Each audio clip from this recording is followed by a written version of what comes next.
Hello students, स्वागत करते हैं आपका हमारे यूट्यूब चैनल एएसएससी एजुकेशन पर। आज हम पढ़ने वाले हैं क्लास 12 फिजिक्स से यूनिट नंबर 6 प्रकाशिकी। ठीक है, जिसका पहला अध्याय है प्रकाश का परावर्तन। परावर्तन क्या चीज है? सबसे जैसे कि इस यूनिट में परावर्तन है, अपवर्तन है, विवर्तन है और तरह तरह की चीजें पढ़ी जाना है।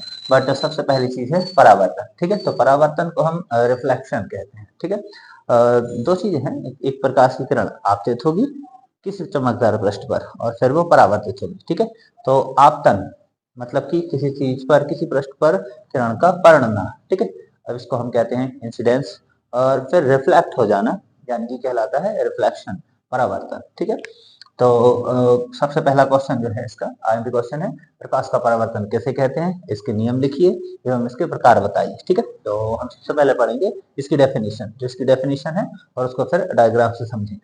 डेफिनेशन है, प्रकाश का परावर्तन किसे कहते हैं? तो जब कोई प्रकाश की किरण किसी चमकदार पृष्ठ से टकराती है। ठीक है, तो कोई भी प्रकाश की किरण है, तो जब वो किसी चमकदार पृष्ठ से टकराती है तब वह उसी माध्यम में वापस लौट जाती है। तो हम यहाँ पर माध्यम को समझ लें। माध्यम कितने? जैसे कि सघन माध्यम, विरल माध्यम। दो में से कैसा भी माध्यम है, अगर किरण सघन माध्यम से आती है तो सघन में ही लौटेगी, विरल से आ रही है तो विरल में लौटेगी। या फिर यूं कह लो, माध्यम को हम इस तरह से समझ लें कि तीन तरह के माध्यम रहेंगे। ठीक है, जैसे कि क्या हो गया, वायु, प्रकाश। ठीक है, वायु जो है तो किस तरीके का है?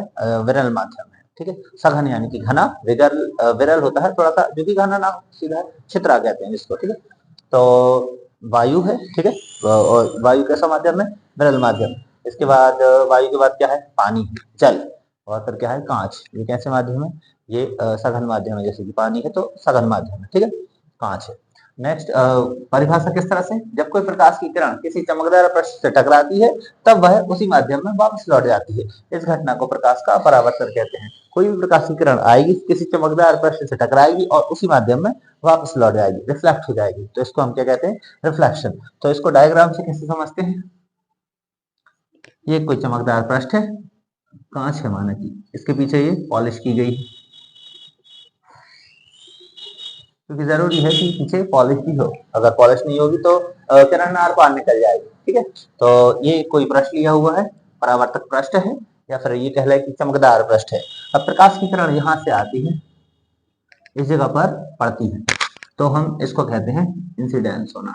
ठीक है, तो यहाँ ये है आपतित किरण। आपतित किरण, जब कोई प्रकाश की किरण किसी चमकदार पृष्ठ पर टकराती है या फिर किसी चमकदार पृष्ठ पर आपतित होती है तब वह उसी माध्यम में वापस लौट जाती है। ये किरण यहाँ से यहाँ टकराती है और यहाँ से ऐसे चली जाती है। ठीक है, इसी माध्यम में वायु में आई थी और वायु में ही चली गई। ठीक है, तो यहाँ पर जो है एक तरीके से क्या बन गया? एक लंब, अभिलंब, इसे हम अभिलंब कहते हैं। ये अभिलंब है, ये आपतित किरण है, और ये कौन सी किरण होगी? परावर्तित किरण। परावर्तित किरण, आपतित किरण, और ये है परावर्तित किरण। यहाँ हम नाम दे देते हैं ओ। इसको हमने आपतित किरण को नाम दिया ए, इसको नाम दिया बी। ठीक है, अब देखें यहाँ कोण जो बन रहा है, कोण किस तरीके के बन रहे हैं? ये किरण यहाँ से यहाँ आई और यहाँ पर टकराई। ठीक है, और फिर यहाँ से रिफ्लेक्ट हुई, आगे की तरफ गई, तो ये अभिलंब है। इसके साथ यहाँ एक जो कोण बना ये हुआ आई, स्मॉल आई। स्मॉल आई मतलब कि इंसिडेंस। ठीक है, इंसिडेंस यानी कि घटना होती है। तो प्रकाश की किरण की यहाँ परावर्तक पृष्ठ या फिर चमकदार पृष्ठ पर टकराने की ये जो घटना है, इसे इंसिडेंस कहेंगे। और ये जो कोण है ये कहलाएगा आपतन कोण। इसके बाद किरण इसी माध्यम में वापस लौट गई, तो यहाँ पर जो है ये रहा आपका कोण स्मॉल आर, यानी कि ये कहलाएगा कौन सा? Are for reflection. रिफ्लेक्शन यानी कि परावर्तन, और इस जगह को, इस बिंदु को नाम दिया है ओ। ठीक है, तो जब कोई प्रकाश की किरण किसी माध्यम से, मतलब कि जब कोई प्रकाश की किरण किसी चमकदार पृष्ठ से टकराती है तब वह उसी माध्यम में वापस लौट जाती है। इस घटना को हम प्रकाश का परावर्तन कहते हैं। अब परावर्तन के नियम क्या है? कंडीशंस जो है क्या क्या होना चाहिए, मतलब कि परावर्तन किस कंडीशंस पे हो सकेगा?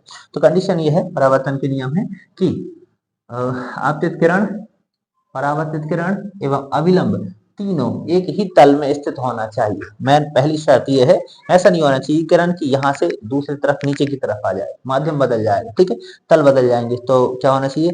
आपतित किरण, परावर्तित किरण एवं अभिलंब तीनों एक ही तल में स्थित होना चाहिए।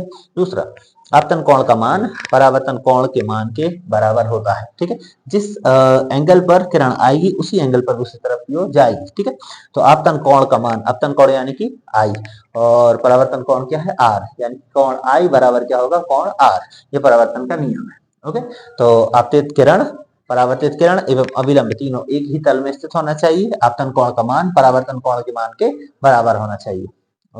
आगे है कि परावर्तन कितने प्रकार का होता है। तो परावर्तन दो प्रकार का होता है, एक नियमित परावर्तन और दूसरा अनियमित परावर्तन। ठीक है, तो नियमित किस किस तरह का, रेगुलर परावर्तन एक ही दिशा में होता रहे, और अनियमित कैसा है, दिशाएं अलग अलग होंगी उसकी, हर कैसी दिशा में चलेगा। ठीक, तो जब प्रकाश की किरणें किसी चमकदार पृष्ठ पर या चमकदार सतह पर आपतित होती है, ठीक है, तो प्रकाश की एक किरण की बात नहीं हो रही है, बात हो रही है ज्यादा किरणों की। ठीक है, जैसे कि एक कोई चमकदार पृष्ठ ले लिया जाए, ये हो गया चमकदार पृष्ठ, ये पीछे पृष्ठ के पीछे क्या लगा दी, पॉलिश। ठीक है, पॉलिश कर देने से अब ये किस तरीके का है, परावर्तक पृष्ठ तैयार हो गया। ठीक है, तो प्रकाश की ये एक कोई किरण यहाँ आती है और इस तरह से क्या हो जाती है, परावर्तित हो जाती है।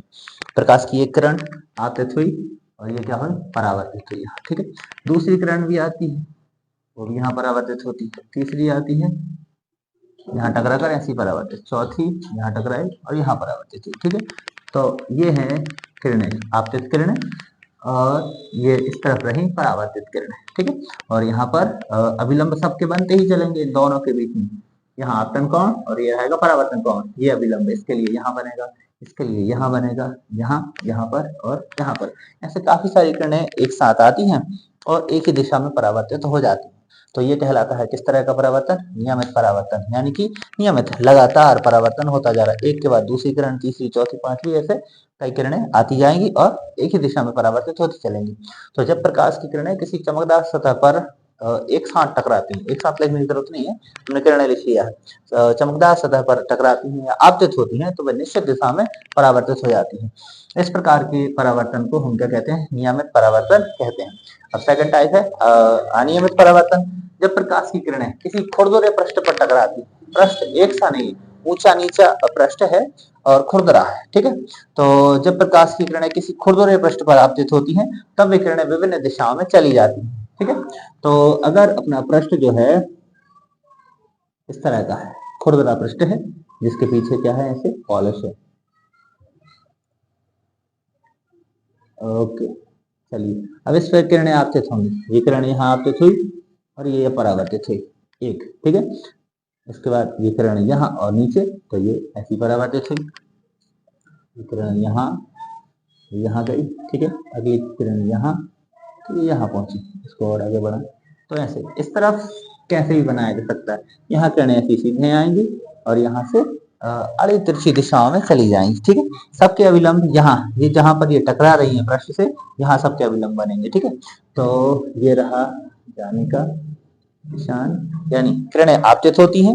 ओके, पृष्ठ जो है कैसा है, खुरदुरा पृष्ठ है, ऊंचा नीचा पृष्ठ है। ठीक है, तो किसी खुरदुरे पृष्ठ पर जब किरणें आपतित होती हैं तो विभिन्न दिशाओं में चली जाती हैं, फिर विभिन्न दिशाओं में परावर्तित हो जाती हैं। इस प्रकार के परावर्तन को क्या कहते हैं, अनियमित परावर्तन कहते हैं। Okay, thank you.